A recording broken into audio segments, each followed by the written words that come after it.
Welcome to the e-learning classes of class 12th. Have a nice day. All of you really deserve appreciation for you continuously taking great interest in the e-learning program. This program is praiseworthy by the government, so we have to take great interest in the e-learning education, e-learning program. Have a nice day. Stay at home, study at home. घर पर ही रहिए, घर पर ही अध्ययन कीजिए. जैसा कि dear students आपको मैं बता चुका हूँ, as I have told you before, कि पोइम में से पेपर में क्या क्या आता है. Again I am going to tell you today. आज मैं दोबारा फिर इस बात को बताने जा रहा हूँ कि पोइम जो आप पढ़ रहे हैं उस पोइम में से, फ्रॉम दैट पोइम, पेपर में क्वेश्चन नंबर 6 दिया होगा और क्वेश्चन नंबर 6 में एक्सप्लेनेशन लिखने को आएगा, जिसके 8 मार्क्स, 8 अंक हैं. जिसका सवाल ये होता है, explain with reference to the context any one of the following stanzas. 2 stanzas दिए होंगे, उनमें से एक स्टैंजा का एक्सप्लेन करने को आपसे कहा जाएगा. इसके 8 मार्क्स, 8 अंक निर्धारित हैं. इसी पोएट्री में से नेक्स्ट क्वेश्चन आएगा, जो क्वेश्चन नंबर 7 होगा. क्वेश्चन नंबर 7 सेंट्रल आइडिया लिखने का आएगा. इसके 6 मार्क्स हैं. 6 मार्क्स आपके बहुत अच्छे मार्क्स होते हैं. 8 + 6 = 14. आपको ये मार्क्स वेस्ट नहीं करना है. तो ये बातों का ध्यान रखते हुए आपको एक्सप्लेनेशन लिखने की प्रैक्टिस करना है, साथ में सेंट्रल आइडिया भी लिखने का प्रैक्टिस करना है. आज आपके बीच अब्दुल सबूर खान आपको एक नई पोएम पढ़ाने जा रहा हूँ. Your sir Abdul Sabur Khan is here before you to teach another poem. The poem number is 9. Poem number 9. The name of the poem is Stopping by Woods on a Snowy Evening. This poem has been composed by Robert Frost. Poem का नाम Stopping by Woods on a Snowy Evening है. Stopping रुकना, by woods यहाँ by के मानी द्वारा नहीं है, beside है, समीप, करीब. by woods, woods मानिए जंगल के हैं, फॉरेस्ट के हैं. ऑन पर, ए स्नोवी इवनिंग, एक बर्फीली शाम. एक बर्फीली शाम पर जंगल के किनारे, वन के समीप रुकना. ये पोएम कंपोज की है रॉबर्ट फ्रॉस्ट ने. इसमें रॉबर्ट फ्रॉस्ट स्वयं एक ट्रैवलर है. Robert Frost is himself A traveller in this poem. He is travelling A long journey. He is going on a long journey. वो एक लंबी यात्रा पर निकले हुए हैं. वो अपने घर को जा रहे हैं. रास्ते में उन्हें वन दिखाई देता है जो कि बर्फ से ढका हुआ है. He is attracted to see that forest. उस वन को देखकर वो आकर्षित हो जाते हैं. He is attracted to see the beauty of that forest. That forest is covered with snow. वो बर्फ से ढका हुआ वन है. क्यों है? Why? क्यों है? उसकी वजह है, it is the coldest evening of the year and so it is the darkest evening of the year. ये सबसे सर्द रात है वर्ष की और सबसे अंधेरी रात है. ठंड की वजह से, कोल्ड की वजह से, सूरज नहीं निकला है, बर्फ गिर रही है. That is why this evening is the darkest evening. Robert Frost is one of the best poets. His poem, this poem, poem number 9, Stopping by Woods on a Snowy Evening, is one of the best poems, is one of the most famous poems of Robert Frost, who wins several prizes for composing, for writing his many works. Now we are going to study, to read, to discuss his poem, Stopping by Woods on a Snowy Evening. Let us start the poem. First line of this poem. Whose woods these are? ये one किसके हैं? I think मैं सोचता हूँ, I know मैं जानता हूँ। ये वन किसके हैं? मैं सोचता हूँ, मैं जानता हूँ। कवि जानता है, पोएट जानता है कि ये वन किसके, इसका इन वनों का मालिक कौन है। ये वन कैसे ढके हुए? अभी आपको मैंने डिस्क्राइब किया था। These forests, these woods are covered with snow because it is the coldest evening of the year. Okay? Next, his house is in the village. तो उसका घर गांव में ही है। किसका घर? Owner of the forest का घर। Owner, मालिक of the forest lives in the village. उसी गांव में रहता है, पास का ही गांव है, वही गांव में वो एक काम पे रहता है। Though यद्यपि he will not see me stopping here. Poet चूंकि अट्रैक्ट हो गया because he is attracted to see the beauty of the forest which is covered with snow.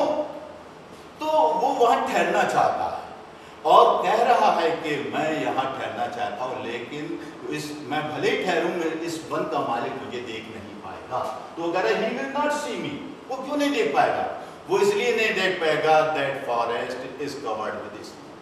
He will not see me, वो मुझे नहीं देख पाएगा। Stopping here, यहाँ रुकते हुए, यहाँ स्टेइंग करते हुए, यहाँ ठहरते हुए। To watch देखकर his woods अपने वनों को fill up with snow ढका हुआ, covered with snow बर्फ से ढका हुआ। कैसे? बर्फ से। देखिए स्नो वर्ड आया है और स्नो के मानी बर्फ के भी हैं मीनिंग और आइस के मानी भी बर्फ के हैं। तो what is the difference between snow and ice? Snow is natural, while ice is not natural. It is artificial. This is the difference. आप कहेंगे हिंदी में तो दोनों का मीनिंग है, लेकिन डिफरेंस आपको याद रखना होगा। Dear students, without knowing the deep knowledge, you cannot be a successful student. If you want to be a scholar, you have to study deeply every point. Okay? Next. My little heart, जब वहाँ कभी रुकता है तो रुककर वो इतना उस सुंदरता से आकर्षित होकर इतना खो जाता है कि तभी उसका जो घोड़ा जिसके साथ वो यात्रा कर रहा है, एक छोटे कद का पहाड़ी घोड़ा, ए लिटिल हॉर्स, उसके कंपनी में, ही इज ए कंपनी, वो उसके साथ यात्रा कर रहा है। कौन? पोएट किसके साथ? छोटे घोड़े के साथ। माई लिटिल हॉर्स, मेरा छोटा घोड़ा, must think it queer means strange, इसे इस बात को विचित्र समझना चाहिए। किस बात को? वहां ठहरने को। क्यों? वहां कोई घर नहीं है ठहरने का, फिर भी कभी वहां ठहर रहा है। इस बात को घोड़ा बड़ी विचित्र बात समझ रहा है। Must think it queer, to stop ठहरना, विदाउट ए फार्म हाउस, बिना खेत खलियान वाले घर के। जो खेती बाड़ी की देखभाल करने के लिए गांव में घर बना दिया जाता है, एक स्थान बना दिया जाता है, भवन, उसको हम फार्म हाउस कहते हैं। Farmhouse, without a farmhouse, वहां कोई भी फार्म हाउस नहीं। नियर, निकट, between the woods and the frozen lake, वनों और जमी हुई झील के बीच में, यहाँ कोई भी स्थान, कोई भी घर कवि के ठहरने के लिए नहीं, फिर भी यहाँ कवि ठहरा है। Why? He is stopping there. वहाँ वो क्यों ठहरा है? आपको मालूम है? He wants to stay there because he is attracted to see the beauty of the forest which is covered with snow. Next, अब यहाँ पर वर्ड आया frozen lake, जमी हुई झील। जमी हुई झील क्यों है? First of all, you must know, you have to know, and I think you have known that it is the coldest evening of the year. तो water of the lake has been frozen. इसलिए पानी जो है झील का वो जम गया है, frozen. Next, between the woods and the frozen lake, the darkest evening of the year. अभी मैंने आपको बताया था, darkest मानी अंधकार में, सबसे अंधकार में, सबसे अंधेरी शाम है ये इस वर्ष, ये बहुत अंधेरी, अंधकार से भरी हुई शाम। जब कवि ख्यालों में डूब जाता है, खो जाता है, तो घोड़ा उसको सचेत करता है। कैसे? अपनी गर्दन को हिला के, अपनी घंटियां जो उसके बंधी हुई हैं गर्दन पे, उनको हिलाकर उसकी लगाम में लगी घंटियों को वो कवि को जागृत करना चाहता है। कवि एक ट्रैवलर के रूप में। तो यहाँ ही गिव्स, ही काय के लिए आया है? हॉर्स के लिए आया है।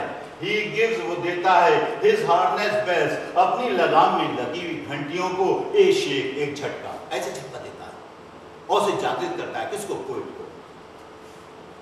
टू आस्क, पूछने के लिए, if there is some mistake, कि क्या कोई, इफ के मानी यहाँ निकल रहे हैं, के क्या, ये कंजक्शन है यहाँ पर। इफ यदि नहीं देगा या मीनिंग, या इफ के मीनिंग है कि क्या, if there is some mistake, क्या कोई गलती हो गई है, यहाँ तुम ठहर रहे हो, क्या वजह है, क्यों ठहरना चाहते हो। The only other sound is the sweep. अब घंटियों के अलावा की जो आवाज है वहां उपस्थित, वो जो सुनाई पड़ रही है, वो हवा के चलने से जो सरसराहट हो रही है, पत्तों से तैर कर जो हवा बह रही है, वो ये बता रही है कि यहाँ दूसरी भी कोई चीज उपस्थित है। वो ध्वनि है, घंटियों की ध्वनि के अलावा एक और ध्वनि है हवा की सरसराहट की, और तीसरी ध्वनि भी है, वो है जो बर्फ के टुकड़े नीचे गिर रहे हैं, उनके गिरने से the snow is falling from the sky on the ground, on the leaves of the tree, तो उससे एक साउंड क्रिएट हो रही है, प्रोड्यूस हो रही है। तो तीन साउंड्स वहां पर उपस्थित है। The only other sound is the sweep, सरसराहट को कहते हैं, of easy wind, सरल हवा की, सरल पवन की, and downy flake, और छोटे downy छोटे छोटे small pieces of flake, छोटे छोटे पीसेस जो है बर्फ के, वो नीचे गिर रहे हैं, उसकी धुन। The woods are lovely, dark and deep. बड़ी बड़ी बड़ी क्रिएटिव लाइन्स हैं, मोटिवेशनल लाइन्स हैं, इंस्पिरेशनल लाइन्स हैं dear students, and you have to remember these lines forever, for always. आपको ये लाइनें हमेशा, क्योंकि ये लाइनें are the most favourite lines for everyone, because in these lines ये बात कही गई है उर्दू में, मैं शेर के द्वारा बता देना चाहता हूं कि चले चलिए कि चलना ही यकीने कामरानी है, चले चलिए कि चलना ही यकीने कामरानी है, उन्हें मंजिल नहीं मिलती जो थक कर बैठ जाते हैं, जो थक कर बैठ जाएगा वो मंजिल तक नहीं पहुंच पाएगा।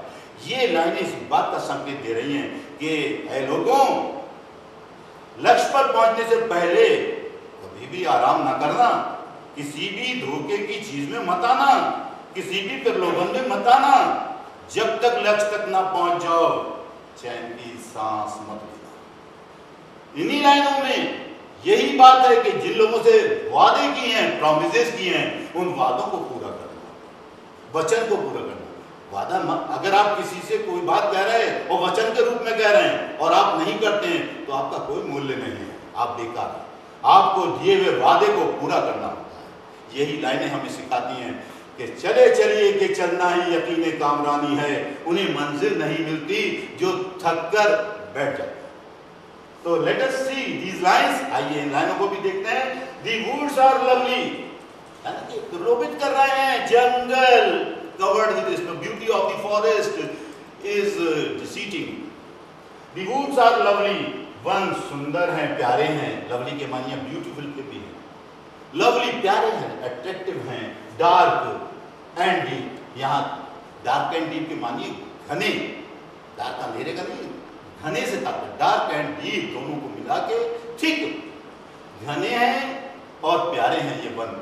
और आगे कह रहे हैं but I have promises to keep, यानी कि ये वनों की सुंदरता मुझे रोकना चाह रही है, आकर्षित करना चाहिए, लेकिन मुझे मेरा ज़मीर जगा रहा है, मुझे अंतरात्मा जगा रही है कि मैंने कुछ वादे किए हैं जिन्हें मुझे पूरा करना है, मुझे अपनी मंजिल तक पहुंचना है।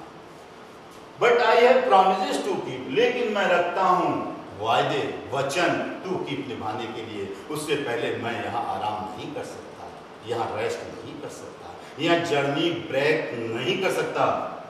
कि उसको धोखा देने की कोशिश की, लेकिन वो जागृत हो गया और उसने तय किया कि मुझे अपने कर्तव्य का पालन करना है। डियर स्टूडेंट्स, ये याद रखिए आप लोग, इस पोइम में से आपको, जैसा कि मैंने आपको बताया कि इस पोइम में से ये पोइम्स, ये इसकी सोल हैं, most important, most expected lines of this poem, and these poems are also expected. These lines of this poem are also expected, are most important. So you have to study for that. You have to write the explanation. You have to practice to write the explanation of these 4 lines and of these 4 lines. This is, and after all, you have to study how to write the central idea of the poem. हम जब poem पढ़ लेते हैं तो उसका एक explanation लिखना होगा, हम जब अभ्यास करेंगे तो।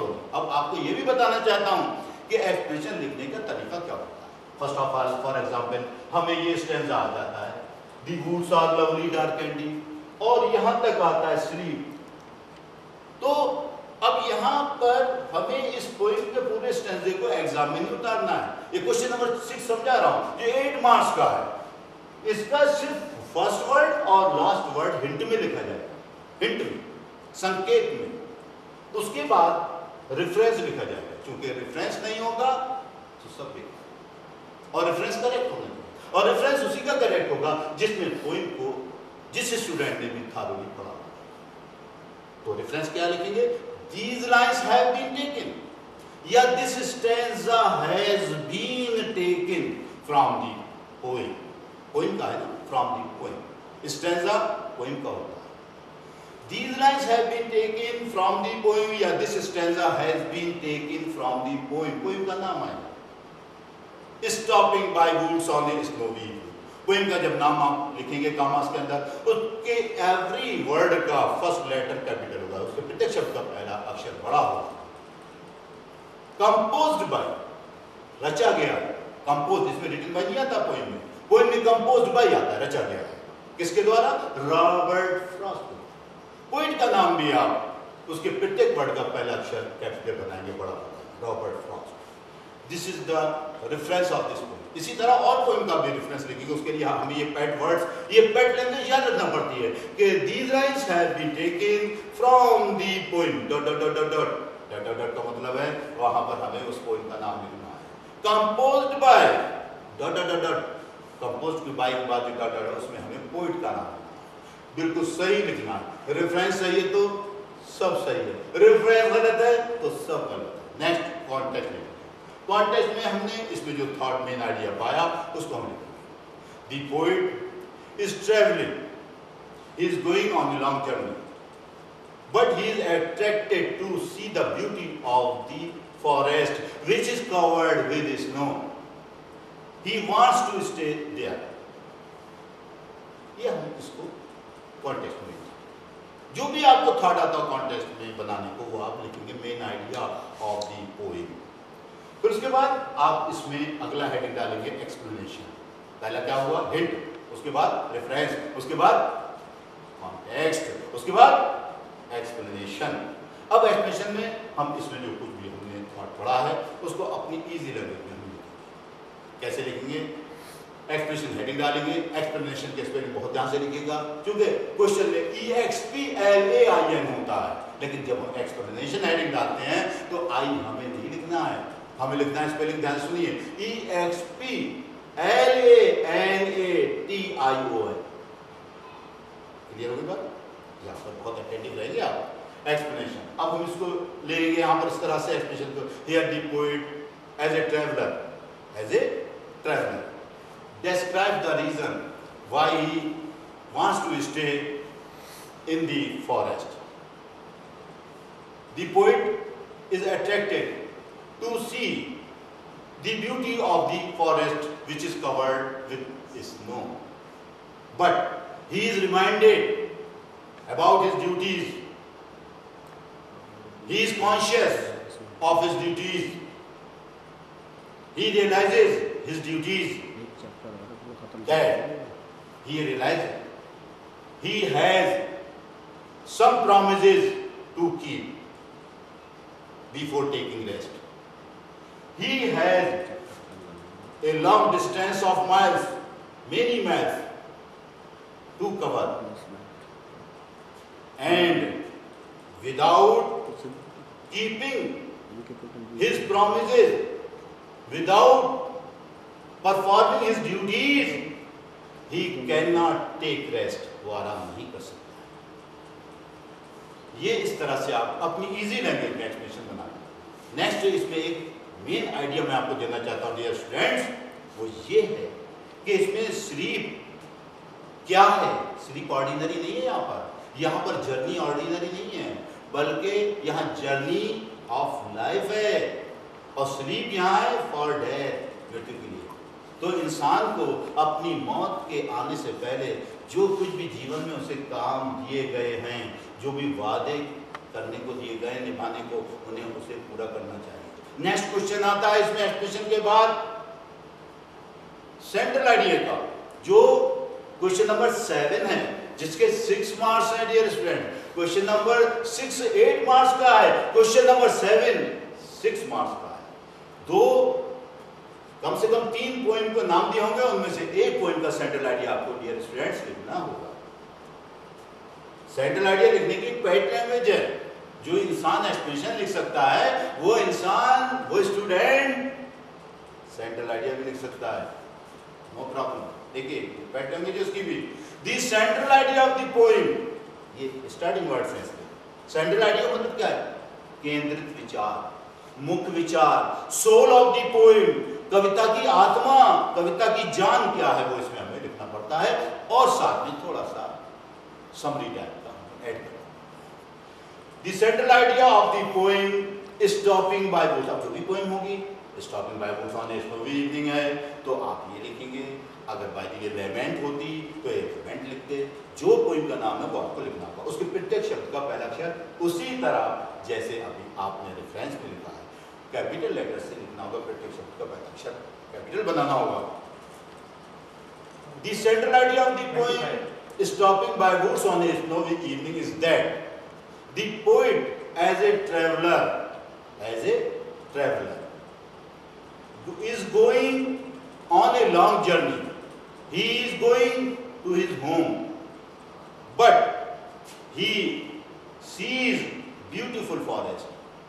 Seeing the beauty of the forest, he wishes to stay there.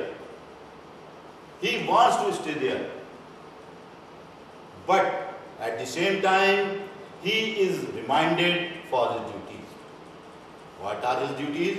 His duties are to keep promises which he has given, which he has taken, and the next and miles to go. He has to cover a long journey before he sleeps, उसके सोने से पहले। तो these thoughts must be written, must be shown in the central idea. Dear students, आपको daily इसी तरह study करना है, आपको अभ्यास करना है, और मैं ये चाहूँगा कि जब तक आप इसको खुद लिखने का अभ्यास ना कर